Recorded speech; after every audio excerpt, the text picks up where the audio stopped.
পাকিস্তান যে এখনো পর্যন্ত বাংলাদেশের প্রতি ভয়ঙ্কর প্রতিশোধ পরায়ণ হয়ে আছে, মুক্তিযুদ্ধের ৫৪ বছর পর এসেও পাকিস্তান যে এখনও তাদের পরাজয়টি সহজভাবে মেনে নিতে পারেনি এবং যে কোনো সুযোগে বাংলাদেশের মানচিত্র, বাংলাদেশের ভূখণ্ডের উপরে ছোবল হানতে পারে, তার প্রমাণ আমরা পেতে পারি দেশটির খোদ প্রধানমন্ত্রী শেহবাজ শরীফের বক্তব্যে। সাম্প্রতিক সময়ে ভারত পাকিস্তান যে উত্তেজনা, প্রাথমিক যুদ্ধ, ভারত যে সার্জিক্যাল স্ট্রাইক করলো পাকিস্তানের উপরে, পাকিস্তানের তার পাল্টা হামলা এবং এই প্রাথমিক যুদ্ধের যে বিভিন্ন ধরনের ক্ষয়ক্ষতি দেশে, তাতে বিভিন্ন গণমাধ্যমে এই বিষয়টি এরকম এসেছে যে ভারতের ক্ষয়ক্ষতি বেশি হয়েছে, সেদিক থেকে পাকিস্তানের বিজয় হয়েছে এবং এটি পাকিস্তান নিজেও দাবি করে। সেই বিজয়টিকে শেহবাজ শরীফ বলছেন এটি ৭১-এর প্রতিশোধ। এ ধরনের একটি নিউজ যখন আমার চোখে পড়লো একটি অনলাইনে, আমি সত্যিই প্রথমে বিশ্বাস করতে পারছিলাম না যে মুক্তিযুদ্ধের ৫৪ বছর পরে এসেও তারা ৭১-কে এইভাবে দেখছে। আমি ক্রস চেক করার চেষ্টা করলাম। খোদ পাকিস্তানের প্রধানতম গণমাধ্যম জিও নিউজের শিরোনাম এ সংক্রান্ত সংবাদের, সেটি হচ্ছে এরকম: We have avenged 1917 war. PM Shehbaz warns Modi against future aggression. কি ধরে নিতে পারি আমরা এতে? এই যুদ্ধে পাকিস্তান হারলো না ভারত হারলো, আমাদের কিছু যায় আসে না। আমাদের উদ্বেগ থাকতেই পারে পার্শ্ববর্তী রাষ্ট্র হিসেবে, কিন্তু কারোর হারাতে আমাদের উল্লাসেরও কিছু নেই, কারোর পরাজয়ে আমাদের বেদনারও কিছু নেই।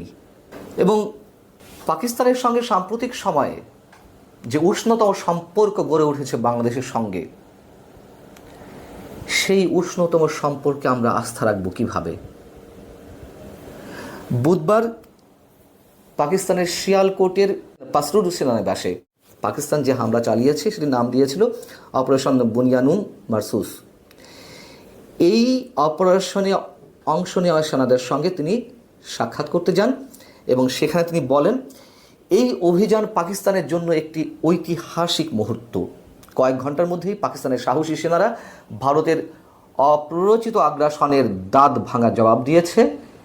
এর মধ্য দিয়েই ১৯৭১ সালে যুদ্ধের প্রতিশোধ নেওয়া হয়েছে।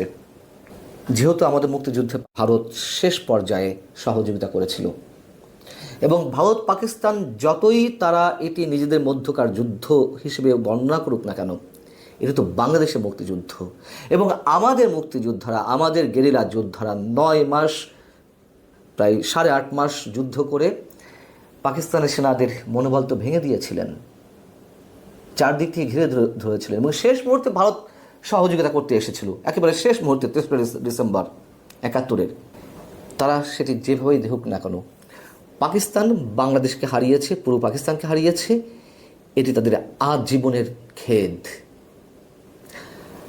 শেহবাজ শরীফ কি বলছেন? ইতিহাস চিরকাল মনে রাখবে কীভাবে পাকিস্তানের রক্ষীরা ভারতের আগ্রাসন ঠেকিয়ে দিয়েছিল মাত্র কয়েক ঘন্টার মধ্যে। এটি তাদের মধ্যকার সাম্প্রতিক যুদ্ধের কথা বলছে। কিন্তু পরবর্তীতে তিনি কী বলছেন? তিনি বলছেন যে বিশ্ব জানে ১৯৭১ সালে কারা মুক্তি বাহিনীকে প্রশিক্ষণ দিয়েছিল। এখন তারাই বেলুচ লিবারেশন আর্মি ও তেহরিকে তালিবান পাকিস্তানের মতো গোষ্ঠীগুলোর পেছনে রয়েছে। বেলুচিস্তানের বিদ্রোহী গোষ্ঠী ও স্বাধীনতা দ্বার প্রান্তে তাদের দাবি অনুযায়ী, এবং তারা বলছে যে পাকিস্তানের উপর হামলা করা হোক, ভারত যদি পাকিস্তানের উপর হামলা করে তারা সহযোগিতা করবে, এগুলো তাদের বিষয়। আমরা এই বিষয়ে, আমি আগে বলেছি, আমাদের উদ্বেগ জানাতে পারি, আমাদের নানান মাত্রিক টেনশন থাকতে পারে, কিন্তু বাংলাদেশকে ইঙ্গিত করে কেন কথা বলবেন শেহবাজ শরীফ? সেখানে উপস্থিত ছিলেন কারা কারা? শেহবাজ শরীফ যে এই যুদ্ধে অংশ নেওয়া সেনাদের সঙ্গে দেখা করতে গেলেন, সেখানে ছিলেন দেশটির উপপ্রধানমন্ত্রী এবং পররাষ্ট্রমন্ত্রী ইসাকদার, প্রতিরক্ষামন্ত্রী খাজা আসিফ, পরিকল্পনা উন্নয়ন মন্ত্রী আহসান ইকবাল এবং তথ্যমন্ত্রী আতাউল্লাহ তারার। নামগুলো আমি উচ্চারণ করলাম এই কারণেই যে এর মধ্যে একজন ইসাকদার, দেশটির পররাষ্ট্রমন্ত্রী এবং উপপ্রধানমন্ত্রী, তিনি কদিন আগে বাংলাদেশ পাকিস্তানের যে উষ্ণতম সম্পর্ক নানানভাবে গড়ে তোলার একটা প্রাণান্তকর প্রচেষ্টা দুই রাষ্ট্রের মধ্যে, তার মাঝখানে একটি অনুষ্ঠানে তিনি বক্তব্য দিয়েছেন বাংলাদেশকে পাকিস্তানের হারানো ভাই হিসেবে পাকিস্তানের আরও একটি রাজনৈতিক দল জমিয়ে উলামায়ে পাকিস্তান, সম্ভবত তার শীর্ষ নেতা মঞ্জুর মেঙ্গাল, তার সম্পর্কে আমি আগেও বলেছি, একাধিকবার বলেছি।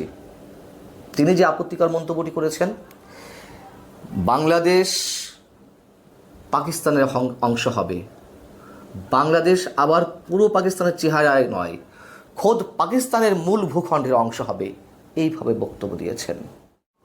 আমরা বাংলাদেশে যা ঘটছে,